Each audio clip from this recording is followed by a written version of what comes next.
Nyaharo, and welcome to episode 2 of Random Anime Review, where I go onto this website called randomanime.org, I generate a single random anime to go watch in its entirety, and come back to you guys with a review. So our random anime for today is Nejimaki Seirei Senki. Okay. 13 episodes, a release date of 9th of July 2016, an average My Anime List score of 7.5. Let's see what it's like.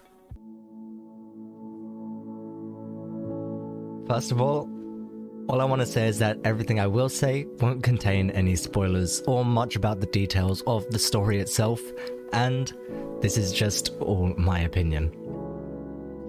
So, Nejimaki Seirei Senki is a show produced by Studio Madhouse, who have quite the catalogue when it comes to anime, from Death Note to Overlord and so many more great anime. So I was really excited to get into this one. The first thing that stood out to me was the more unorthodox style of art that they used. Kind of reminiscent of early 2000s, maybe even 90s anime, with a much more refined edge to it, which I thought was perfectly fitting with the contents of the show itself. The show balances the action, fantasy, and military genres amazingly. There are hints of magic throughout the show, but it's never at the forefront of it, alongside the small technological advancements that they make. Primarily, when you strip it down, the show is just about a battle of wits and tactics. But it's done in such a way that it's captivating. The characters all have their own unique charm to them that you see from the get-go. From there, you just watch as certain situations develop their character as they adapt to survive. Naturally, as a military anime, they're fighting in a war, and there's a fair amount of action. But one thing I didn't expect was for this show to actually make me laugh. The balance of light-hearted jokes, sexual innuendos, and serious matters all coinciding together makes this show a great journey to be a part of. Whilst the world itself was never fully explained, which you would usually expect from a show that includes magic, I never felt confused.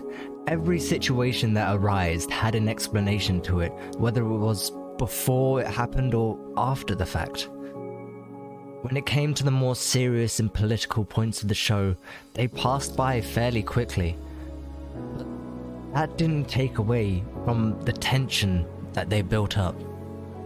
I feel like Madhouse used the 13 episodes as much as they physically could, from the pacing of the story to even cutting out the intro and ending songs for some of the episodes to use as much time as possible.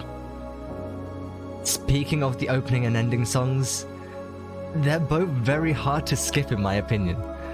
With how they develop the scenes before the song starts, the music they use just hits that little bit different, and I love that.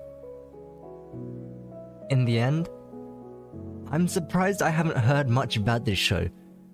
For some people, I can see how it can be seen as mid or average, but when you really watch it, and you really focus on it, I feel like it's underrated in some way.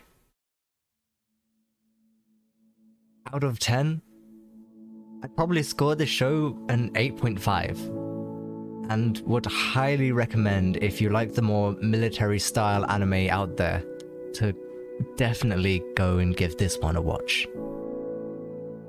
I hope you guys will join me on the next random anime review.